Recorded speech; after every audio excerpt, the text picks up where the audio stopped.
May manika si Rosana sa bahay na nagbibigay sa kanya ng masamang pakiramdam. Akala niya ay guni-guni lang iyon o epekto ng gamot niya. Para patunayan sa sarili na hindi siya nababaliw, nagpasya siyang i-video ang manika at tingnan ang video kinabukasan. Ang resulta ay kabaligtaran ng nakakalma. Pansinin mo ang bibig ng manika. C'est quoi?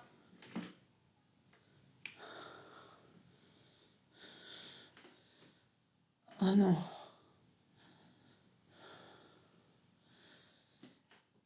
Le carton qui est là-bas, là, oh, je sais même plus parler. C'est une poupée. C'est des poupées. Et je vous assure, j'en ai vu une courir. Je sais pas laquelle. Et il faut que je les descende à la cave. Mais là, c'est la nuit. J'ai pas envie de croiser la vieille. C'est quoi? C'est quoi?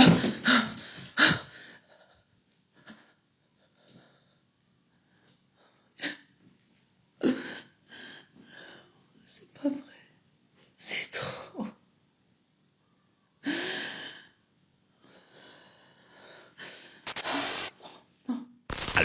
Noong una, neutral ang mukha nito, pero maya-maya, nagbago ang ekspresyon at nagkaroon ng banayad ng ngiti na parang may masamang balak. Nang makita ito, nagpanik si Rosana at winasak ang manika. Nagbabala ang eksperto sa paranormal na ang pagsira ng bagay ay hindi nagpapalaya sa entidad. Minsan mas nagpapagalit pa ito. Sabihin mo nga ikaw ba ay susunugin mo ang manika o tatakbo ka na lang palayo sa bahay na iyon? La nuit, j'ai pas envie de croiser la vieille. C'est quoi? C'est quoi? Narito ang marahil pinakamalakas na bahagi ng video. Pumasok ang Hapones, naguburo television sa abandonadong bahay ng isang pamilyang nagkaroon ng trahedya. Walang gustong lumapit dito, pero pumasok sila at tumugon ang bahay. なんかある。この不自然なくり抜き何これ。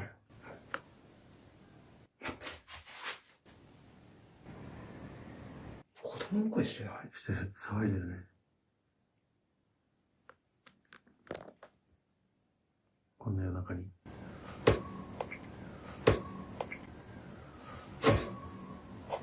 ほら、してるね。2回 ?2 回か。Una, may boses ng bata sa bakanting pasilyo, kakaibang marka at altar na pangritwal sa likod ng pintuang kusang gumagalaw. Pero hindi iyon ang dahilan ng pagtakbo nila. Isa sa mga static na kamera ang nakakuha ng sumusunod sa hagdanan. これ、なんだこれはただの心理かなんもないよね。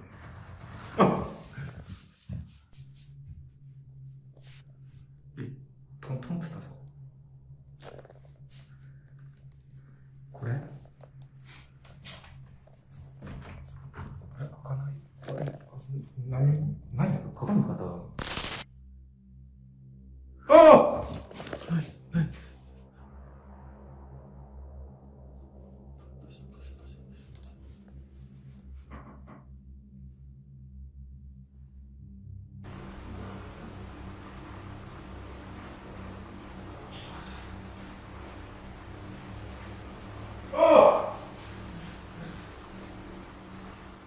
May anino sa mga baitang na nakatingin sa kanya. Nang makita sa larawan, agad tumakbo ang mga investigador at dito nagsimula ang takot na may tunog.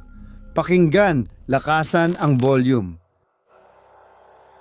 この辺がもうやばいんだ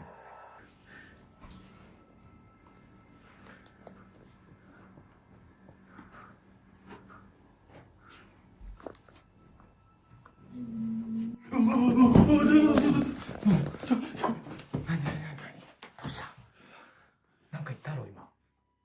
聞こえた聞こえた。聞こえた？うん。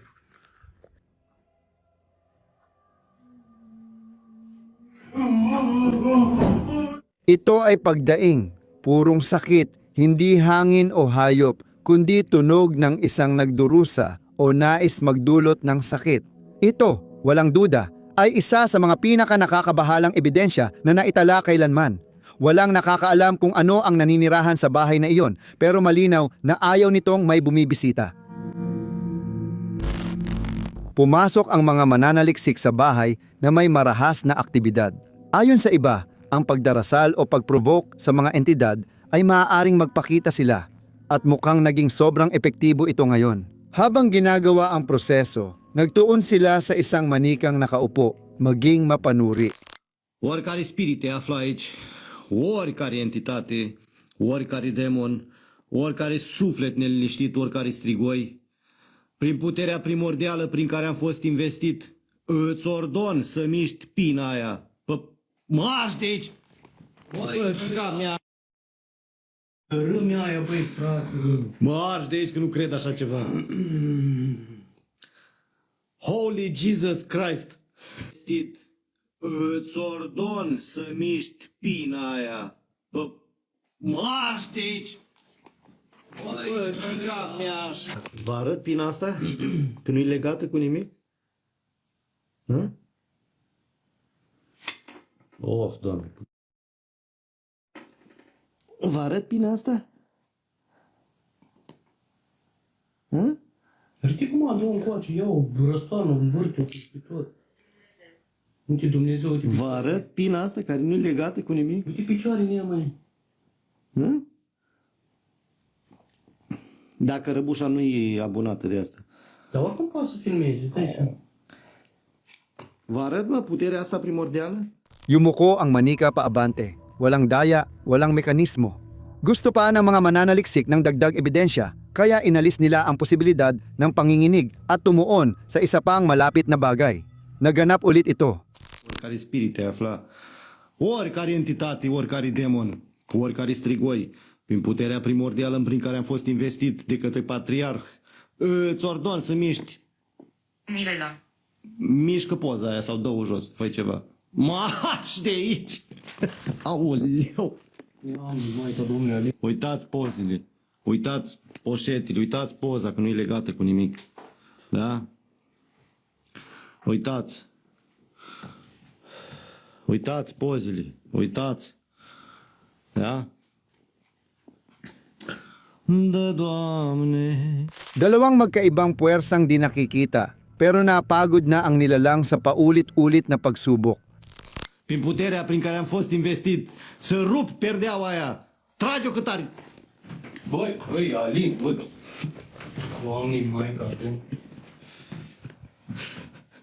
Tingnan mo ang kortina sa likod. Malakas ang puwersa niyan, marahas at agresibo, hindi biro. Sa paranormal, kapag ang nilalang mula sa paggalaw ng manika ay naging naninira na ng istruktura, ibig sabihin agresibo na ito. Anuman ang naninirahan sa bahay na ito, malinaw na ipinakita niyang ayaw niyang maistorbo. Kahit isa kang pinaka-skeptiko, tiyak naranasan mo na ang masamang pakiramdam.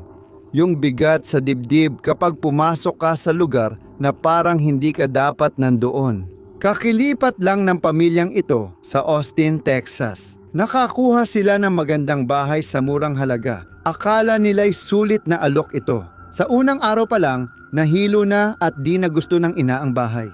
Malakas ang kutob niyang umalis na, pero binaliwala nila ang mga palatandaan at nagkamali sila. Panoorin mo ang eksena. Tahimik ang hapon. Nanonood ng telebisyon ang ina, naglalaro ang mga bata, tila normal ang lahat hanggang biglang nag-iba ang atmosfera.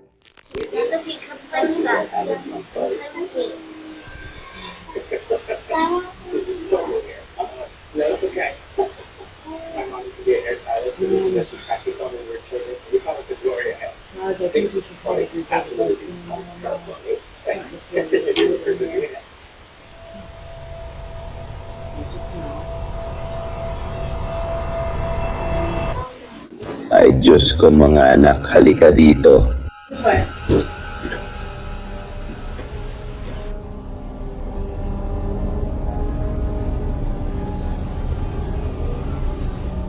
Namatay bigla ang telebisyon, naging tahimik ang sala, natigilan sila at naghahanap ng paliwanag. Sigurong aberya sa kuryente, pero kung akala nyo yun lang, huwag alisin ang tingin sa kaliwa ng screen. Ang laruan ay biglang dumula sa sahig, hindi ito gumulong, literal itong itinulak. Nakita mo ba? Agad ang takot, tumakbo ang ina at mga bata, na takot, hindi na lumingon pa. Sa pagsusuri ng video, masyadong bigla ang galaw para sabihing hangin lang iyon. Sigurado akong sinadyang itulak iyon. Umalis ang pamilya sa bahay makalipas ang ilang sandali. At tatanungin kita, ikaw ba ay magpapalipas pa ng isang gabi sa lugar na ito?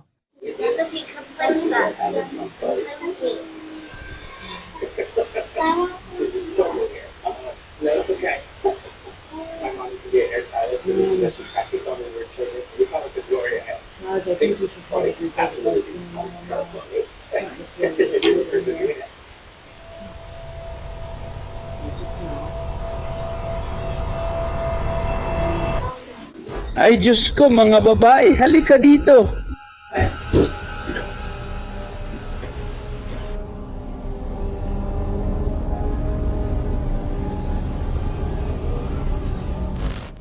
Si Elizabeth, kilala bilang Mentally 17, ay mag-isa nakatira at ilang gabi nang nakakaramdam ng kakaibang ingay, kaluskos, yabag, mga tunog na madalas mong baliwalain bilang normal sa bahay. Isang gabi, kinunan niya ng litrato ang kusina para ipadala sa nobyo.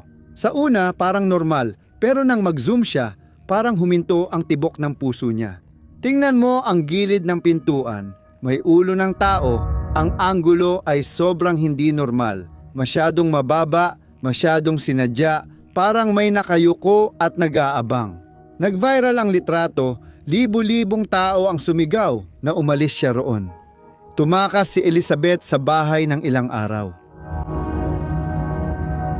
Pagbalik niya, nag-post siya ng litrato para pakalmahin ang tagasunod at ipakitang ayos lang, pero nagkamali siya. Tingnan mo, may isang pares ng mata sa ilalim ng kurtina ng likurang pinto na nakatingin papasok. Nagmakaawa ang mga tao na tumawag siya ng pulis, pero nag-record lang siya ng video papunta sa pinto para patunayang walang tao. Pero ang nahuli ng kamera ang siyang nagpatanggal ng antok ko at tiyak na magpapaalis din ng antok mo.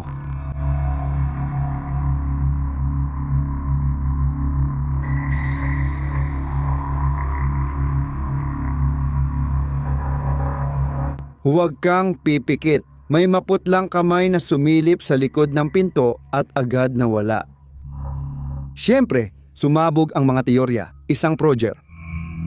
May taong palihim na nakatira sa loob ng bahay niya o isang nilalang na gustong paglaruan ang katinuan niya. Ano man iyon, ayaw na niyang magtago pa. May mga taong nangongolekta ng isinumpang bagay. Isa siya rito at nakatira kasama ng mga manikang sinasabing sinapian. Noong Mayo 31, 2025, isa sa kanila ang nagpasya magising.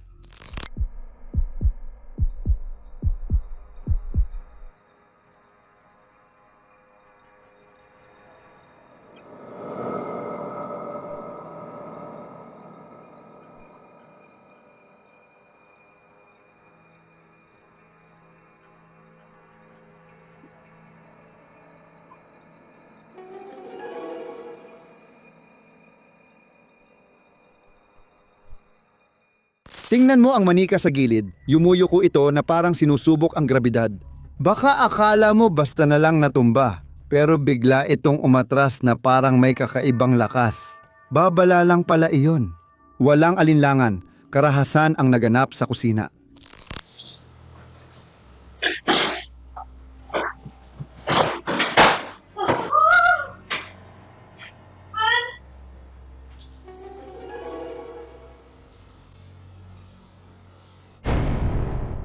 Normal ang lahat habang naglilinis siya, pero biglang bumukas ng malakas ang pinto ng cabinet. May nalaglag na bagay, tapos sumara ulit. Ang reaksyon ng babae ay purong takot. Tumakbo siya palabas para iligtas ang sarili. Hindi ito hangin. May lakas ito at, walang duda, puno ng galit. Sa palagay mo ba gawa ito ng mga manika o ng demonyong sumakop sa bahay na ito? Noong Agosto 30, 2025, isang bahay subasta ay naglabas ng bagay na hindi kaugnay sa antigong gamit. Alas 2 ng madaling araw, tahimik ang lugar, naka-activate ang alarma, biglang may nasagap ang security camera.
May stroller ng sanggol na gumagalaw ng mag-isa, walang tali o hangin.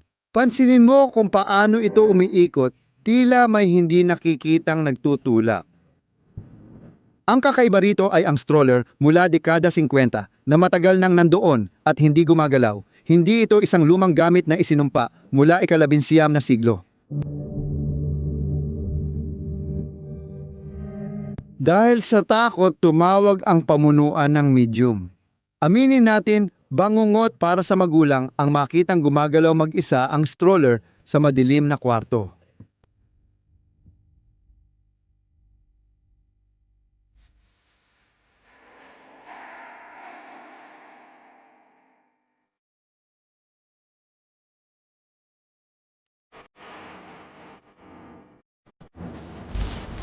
Madalas mag-explore ng abandonadong lugar ang channel na Scaritol Ticker. Karaniwan ito, pero ang bahay ay may kakaibang enerhiya at trahedya. Sa pagre-record nila, hindi nila inakalang may kakaiba sa harap nila. Tingnan mo ang gilid ng pintuan, sa dulo ng pasilyo.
Dahan-dahang bumubukas ang pinto at pagkatapos may lilim na parang tao. Tumayo siya sa may pintuan. Nakatayo lang siya doon. Pinagmamasdan sila. Walang ibang tao sa bahay. Sinuri ng cameraman ang paligid. Sila lang talaga at nakakatakot ang sinabi nila pagkatapos. Tinitiyak nila na walang naiwang bagay sa abandonadong bahay. At sinisiguro nilang may sumunod sa kanila pauwi. Sabi nila, minsan mas mabuti ang may mga pintuang di binubuksan.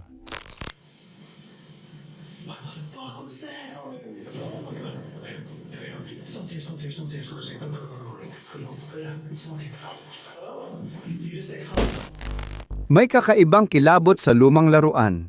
Ipinakita ni Coyote ang teddy bear mula 80 na pinapaikot. Ang anak niyang babae ay labis na takot sa oso. At maiintindihan niyo kung bakit. Sa halip na malambing, iba ang mensahe kapag hinila ang tali. Hilahin mo ang tali. Okay. Bitawan mo ito ng dahan-dahan.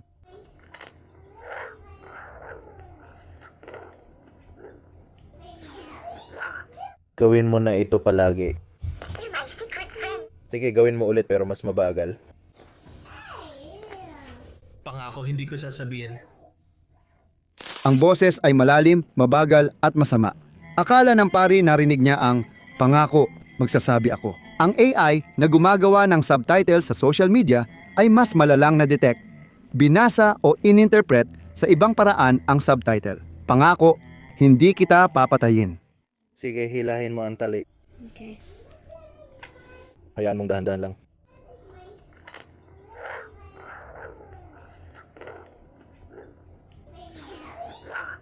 Ayos, ngayon, gawin mo ito ng regular. Uulitin ko ulit pero mas mabagal. Pangako, hindi ko sasabihin. Ang algorithm na kayang makadetect ng banta ng kamatayan sa laruan ng bata ay lagpas sa imahinasyon. Mali ba ito sa teknikal o may nilalang bang sumusubok makipag-ugnayan sa loob ng oso? Salamat sa panunood! Mag-like, subscribe at i-activate ang kampanita para sa mas maraming katatakutan. Sana'y maganda ang bangungot mo.